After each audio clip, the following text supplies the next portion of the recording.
জাপানে প্রত্যেক 10টা পরিবারের মধ্যে 9টা পরিবারেরই কোনো না কোনো ধরনের ইন্স্যুরেন্স আছে এবং জাপান কোনো আলাদা দেশ না যারা এই ব্যাপারে হঠাৎ কোনো একটা বড় অ্যাচিভমেন্ট করছে, এরকম না। আপনি ইউকে বলেন, আপনি ইউএসএ বলেন, আপনি ইউরোপের বেশিরভাগ দেশ বলেন, সব জায়গায় ইন্স্যুরেন্স খুব কমন একটা ব্যাপার। আমি আমার কথা বলতে পারি, আমি 2017 থেকে আয়ারল্যান্ডে থাকি এবং 2017 থেকে আমার ইন্স্যুরেন্স আছে এবং 2017 থেকে 2025 যখন আমি এই ভিডিওটা রেকর্ড করছি কোনো সময় আমি ইন্স্যুরেন্সের বাইরে যাইনি এবং এই বছরগুলো কখনো কিন্তু আমার হসপিটালে যাইতে হয়নি, কিন্তু আমি ইন্স্যুরেন্সের টাকা দিয়ে গেছি প্রত্যেক মাসে। কথা হলো, যেই জিনিসটা বাইরে এত কমন একটা ব্যাপার, যে জিনিসটা বাইরে অলমোস্ট একটা বেসিক নেসেসিটি হিসেবে দেখা হচ্ছে, ওই জিনিস বাংলাদেশের কারো নাই কেন এবং বাংলাদেশের কারো কেন মনেও হয় না যে এই জিনিস আমাদের দরকার।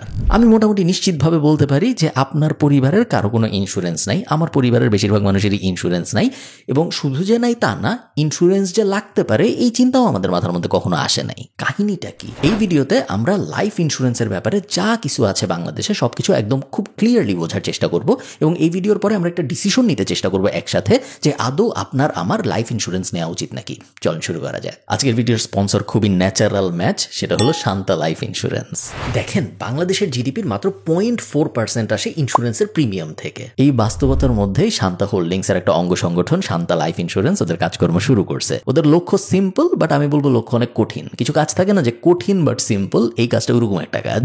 লক্ষ্যটা হলো সাধারণ মানুষের কাছে সহজে এবং কম দামে আর্থিক নিরাপত্তার বেনিফিটগুলো পৌঁছানো। শান্তা লাইফের কিন্তু বিভিন্ন ইন্টারেস্টিং প্রোডাক্টস আছে, আপনার ওদের ওয়েবসাইটে গেলে দেখবেন। যেমন ধরেন, সন্তানের শিক্ষা নিশ্চিত করার জন্য আছে চাইল্ড এডুকেশন প্ল্যান। নিরাপদ এবং নিয়মিত যদি আপনি সঞ্চয় করতে চান তাহলে এন্ডাওমেন্ট প্ল্যান আছে একটা। ইনোভেটিভ 3 পেমেন্ট, 4 পেমেন্ট এবং 5 পেমেন্ট প্ল্যানও আছে, যেগুলা আপনাকে আপনার পলিসির সময়কালে নির্দিষ্ট সময় পর পর অর্থ দিবে। এছাড়াও শান্তার সহযোগী বীমা হিসেবে অ্যাক্সিডেন্টাল কাভারেজ ও ক্রিটিক্যাল প্রোটেকশন আপনাকে দিবে খুব অল্প প্রিমিয়ামের বিপরীতে বীমা চলাকালীন সময়ে বেশ ভালোই একটা প্রোটেকশন। শান্তা লাইফ ইন্স্যুরেন্সের সবচেয়ে বড় স্পেশালিটিটাই আমার মতে ওদের সিম্পল স্ট্রেইট ফরওয়ার্ড অ্যাপ্রোচ। সহজেই কেনা যায়, সহজেই পলিসি ক্লেম করা যায়, কোনো জায়গায় কোনো অদ্ভুত ব্যুরোক্রেটিক ঝামেলা নাই। শান্তা সুন্দর সুন্দর বিল্ডিং বানায়, আপনারা জানতেন, এবং এখন আমার উসিলায় আপনারা জানলেন যে শান্তা লাইফ ইন্স্যুরেন্সও বিক্রি করে। আমি সব বিস্তারিত ডেসক্রিপশনে দিয়ে দিব, আপনারা চেক আউট করে দেখবেন। ওদের ওয়েবসাইটে সবকিছু আরো অনেক বড় করে সুন্দর করে লেখা আছে। চল ভিডিওতে ফেরত যাই। আচ্ছা, লাইফ ইন্স্যুরেন্স জিনিসটা কি এটা আমরা সবাই বুঝি তো, তাই না? লাইফ ইন্স্যুরেন্স মূলত আপনার এবং একটা কোম্পানির ভিতরে একটা কন্ট্রাক্ট। এই কন্ট্রাক্টের ভিতরে কি আছে? আপনি ওই কোম্পানিকে নির্দিষ্ট সময় পর পর একটা টাকা দিবেন, যেটাকে আমরা এই দুনিয়ায় বলি প্রিমিয়াম, এবং এর বদলে আপনার যদি কিছু একটা হয়ে যায় তাহলে এই কোম্পানি আপনাকে অনেক টাকা দিতে বাধ্য থাকবে। আপনার ফ্যামিলিকে ওই টাকাটা বুঝাই দিবে। প্রথমেই আপনার যে ব্যাপারটা বুঝতে হবে সেটা হলো, লাইফ ইন্স্যুরেন্স কিন্তু কোনো ট্র্যাডিশনাল ইনভেস্টমেন্ট না। ট্র্যাডিশনাল ইনভেস্টমেন্ট আমরা কেন করি? ট্র্যাডিশনাল ইনভেস্টমেন্ট আমরা করি যেন কিছুদিন পর পর আমার কাছে রিটার্ন আসে, অথবা অনেক দিন কোনো রিটার্ন আসবে না। ধরুন আমি জমি কিনছি, অনেক দিন কোনো রিটার্ন আসবে না, কিন্তু 10 বছর পরে আমি যখন ওটা বিক্রি করে দেবো তখন আমার একবারে অনেকখানি রিটার্ন আসবে।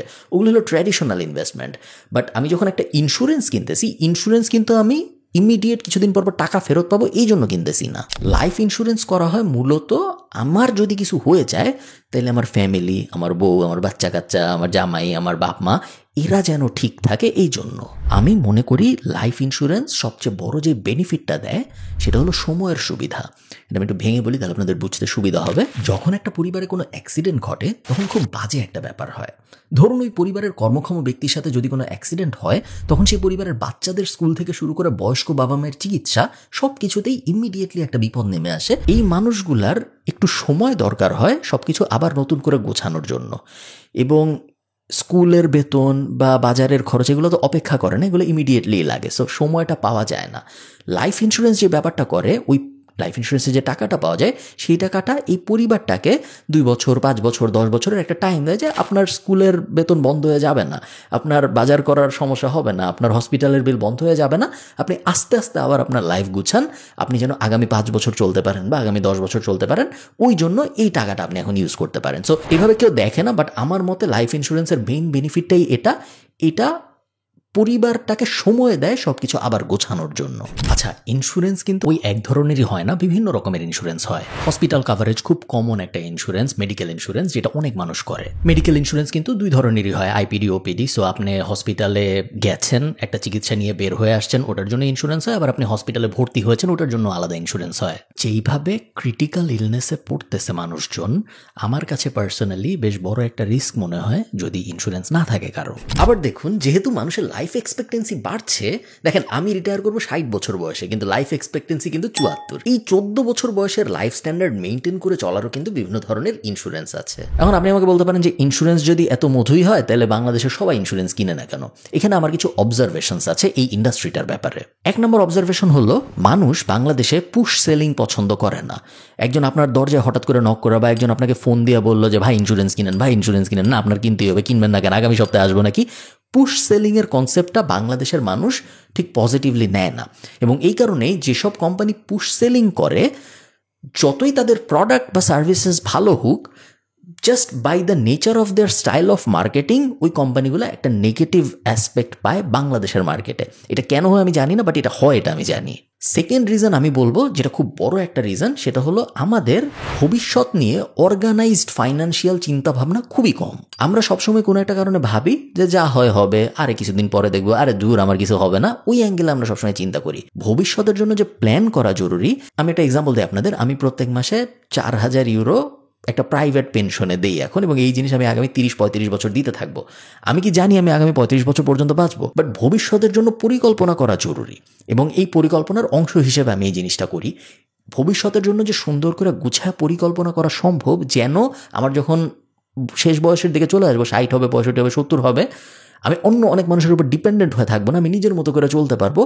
ওই ব্যাপারটাই আমরা করি না। আমাদের ওই ফাইন্যান্সিয়াল লিটারেসিটার অনেক বড় একটা অভাব আছে বলে আমার মনে হয়। থার্ড কারণ, ইন্স্যুরেন্স কোম্পানিগুলোর অনেক বাজে রেপুটেশন। আমরা সবাই এইসব দেখছি যে একজন মারা গেছে, তার পরিবার ক্লেইম করছে, কিন্তু তার পরিবার আর টাকা পায়নি ওই ইন্স্যুরেন্স কোম্পানির কাছ থেকে। এরকম কাহিনী অনেক হয়েছে বাংলাদেশে। সো ইন্স্যুরেন্স কোম্পানিগুলোরও একটা বড় দায় আছে আমি বলবো এই ব্যাপারটাই, যে তাদের রেপুটেশন যে ড্যামেজ হয়েছে, এটা একটা দোষ আসলে তাদেরও। এই ব্যাপারগুলো আমি ওভারঅল দায়ী করব আমাদের ইন্স্যুরেন্স পেনিট্রেশন এত কম হওয়ার পেছনে। একটা খুব কমন অ্যাঙ্গেল আছে যেটা আমরা অনেকেই ভাবি, সেটা হলো আমি ইন্স্যুরেন্সে প্রিমিয়াম কেন দিব?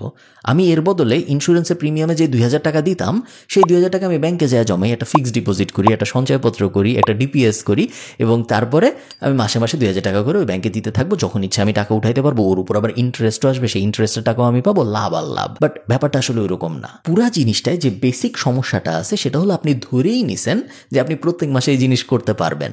But insurance is a safety net. Insurance আপনি তখনই নেন যাতে করে আপনি প্রত্যেক মাসে এই 2000 টাকা দিতে না পারলেও আপনার কোনো ফাইন্যান্সিয়ালি প্রবলেম না হয়। আপনি যদি পারেন তাহলে তো খুবই ভালো, বাট যদি আপনি না পারেন সেই ক্ষেত্রে যেন সমস্যা না হয়, ওইখানেই ইন্স্যুরেন্স ব্যাপারটা আসে। আচ্ছা, একটা কমন প্রশ্ন চলেন আমরা একসাথে অ্যাড্রেস করি, সেটা হলো কার আসলে ইন্স্যুরেন্স নেওয়া উচিত? আমার সহজ উত্তর হবে, আপনার যদি মনে হয় আপনার লাইফ অন্য মানুষের জন্য ফাইন্যান্সিয়ালি ভ্যালুয়েবল, শুধুমাত্র তাহলেই আপনার ইন্স্যুরেন্স নেওয়া উচিত। আমি একটু উদাহরণ দিই। আপনি যদি এরকম কেউ হন যে টাকা আয় করে এবং সে একা না, এতিম না, তার উপরে মানুষজন ডিপেন্ডেন্ট, তাহলেই আপনার জন্য ইন্স্যুরেন্স অ্যাপ্লিকেবল। যদি তা না হয়, সেই ক্ষেত্রে আপনার ইন্স্যুরেন্স নেওয়া না নেওয়া কিছু যায় আসে না। সো আমি বলবো আপনি না নিলেই ভালো। আরেক ধরনের মানুষের জন্য ইন্স্যুরেন্স দরকার নাই বলে আমার মনে হয়, সেটা হলো যারা আলট্রা বড় লোক। মনে করেন আপনার ব্যাংকে অলরেডি 25 কোটি টাকা আছে, এখন ইন্স্যুরেন্সের থেকে আরও কিছু টাকা আসবে, ওই টাকা দিয়ে আপনার পরিবার কি করবে? তার কাছে অলরেডি 25 কোটি টাকা আছে, যেটা সে নমিনি। সো আপনার জন্য ইন্স্যুরেন্স নেওয়া না নেওয়া তেমন কোনো মেজর ডিফারেন্স আছে বলে আমার মনে হয় না। আপনি না নিলেও হবে। ইন্স্যুরেন্স মূলত দরকার মধ্যবিত্ত বাঙালির, কারণ সবচেয়ে বড় বিপদে এই মধ্যবিত্ত বাঙালিরাই পড়ে। আচ্ছা, মনে করেন আপনি ঠিক করছেন আপনি ইন্স্যুরেন্স নেবেন। ফার্স্ট স্টেপ আমাদের কি হবে?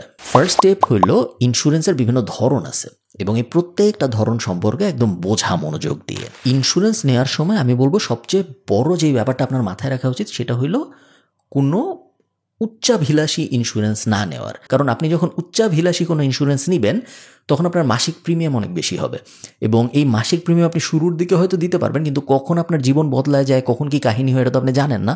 সো এমন যেন না হয়ে যায় যে অতি লোভে আমি বড় প্রিমিয়ামওয়ালা একটা জিনিস নিলাম, তারপর 2 বছর দিয়ে আর প্রিমিয়ামই কন্টিনিউ করতে পারলাম না, আমার আমও গেল ছালাও গেল। ওই সিচুয়েশনে আমরা যেন না যাই। ইন্স্যুরেন্স কিন্তু একটা সেফটি নেট।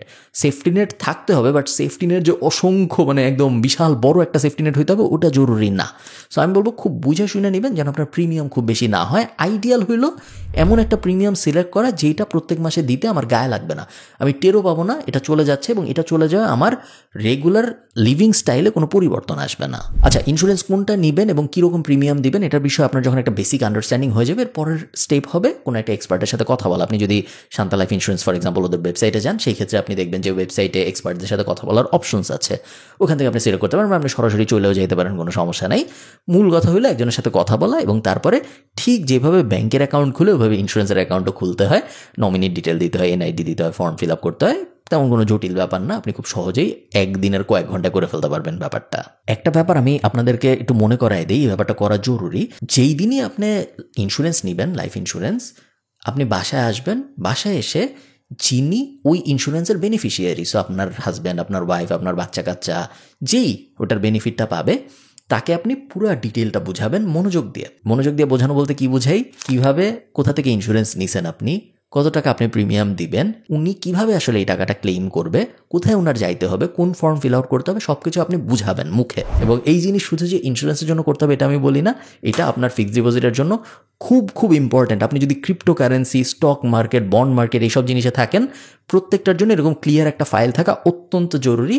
আমি নিজে দেখছি অনেক মানুষজন অনেক টাকা ক্রিপ্টো মার্কেটে ছিল, বাট ওয়ালেট অ্যাড্রেস এই শেয়ার ব্যাপারে তার ওয়াইফের কোনো ধারণা নাই, পুরাটাই নাই হয়ে গেছে। আপনার সাথে যেন এরকম কোনো না কোনো সিচুয়েশনে একদমই না হয়। আরেকটা জিনিস, কোন কোম্পানি থেকে আপনি ইন্স্যুরেন্স নেবেন এটা একটু ভালো মতো রিসার্চ করে নেবেন। সবচেয়ে ভালো হয় আপনি যদি ওয়ার্ড অফ মাউথ ডেটা নিতে পারেন, আশপাশের মানুষ নিজে কোনো একটা কোম্পানি থেকে ইন্স্যুরেন্স নিছে এবং ভালো এক্সপিরিয়েন্স পেয়েছে, এরকম একটা কোম্পানির কাছে যাওয়াটাই সেফ। শেষ দুইটা কথা, ভিডিওটা একটু বড় হয়ে গেছে। এক নম্বর কথা হইল, ইন্স্যুরেন্স আপনাকে মেইন যে বেনিফিটটা দিবে সেটা হলো পিস অফ মাইন্ড। হ্যাঁ, কিছু এক্সট্রা বেনিফিট আছে, যেমন ধরেন 15% ট্যাক্স রিবেট দেয় বাংলাদেশ সরকার। আপনি যদি 1 লাখ টাকা ইন্স্যুরেন্স দেন প্রিমিয়াম, সেই 1 লাখ টাকারও 15% সরকার আপনাকে ট্যাক্স রিবেট দিবে। বাট ওইটা অ্যাসাইড, মেইন যে বেনিফিটটা আমরা পাই ইন্স্যুরেন্স থেকে সেটা হলো পিস অফ মাইন্ড। কালকে যদি আমার কিছু হয়ে যায় তাহলে আমি জানি যে আমার পরিবার অ্যাটলিস্ট এত টাকা পাবে যাতে তার আগামী 5 বছর কোনো চিন্তা করতে না হয়, ফাইন্যান্সিয়ালি আমি চলে গেছি ওই ব্যাপারটায়। ওইটা এই পিস অফ মাইন্ড দিয়ে আপনি এখন কি করবেন, পিস অফ মাইন্ড দিয়ে আপনি কিন্তু শুয়ে থাকবেন না। এই যে পিস অফ মাইন্ডটা আপনার আসলো, এটার মানে কি আপনার একটু রিস্ক নেওয়ার পোটেনশিয়াল বাড়লো, আপনি আরেকটু রিস্ক নিতে পারবেন, আপনি আরেকটু বড় কোনো কিছু করার অ্যাটেম্প্ট নিতে পারবেন, কারণ এখন আপনার কাছে আরেকটু বেশি লেভারেজ আছে। ওইটা দিয়ে আপনি হয়তো একটা ব্যবসা দাঁড় করানোর চেষ্টা করবেন, ওইটা দিয়ে আপনি হয়তো অনেক দিন ধরে ভাবছেন একটা জিনিস করবো, একটা রিস্ক নিব, নেই, এখন হয়তো আপনি নিতে পারবেন। ওই রিস্কটা নেওয়ার পরে, ওই কাজটা করার পরে যে আপসাইডটা হবে, সেই আপসাইডটা হইল সবচেয়ে বড় বেনিফিট। প্লাস এই পিস অফ মাইন্ড তো আছেই, বাট ওই আপসাইডটা আমার মতে সবচেয়ে বড় বেনিফিট। এই তো আমি আশা করব ওই যে আপসাইডটা আপনি পাবেন, সেই আপসাইডটা দিয়ে আপনি হয়তো অনেক বড় কোনো একটা ব্যবসা দাঁড় করায় ফেলবেন। ইন্স্যুরেন্স বিষয়ে আপনার মাথায় যদি কোনো প্রশ্ন থাকে আমাকে অবশ্যই কমেন্টে জানাবেন, আমি চেষ্টা করবো আপনাদের প্রশ্নগুলোর সব কটার এক এক করে উত্তর দেওয়ার। ভালো থাকেন, টাটা।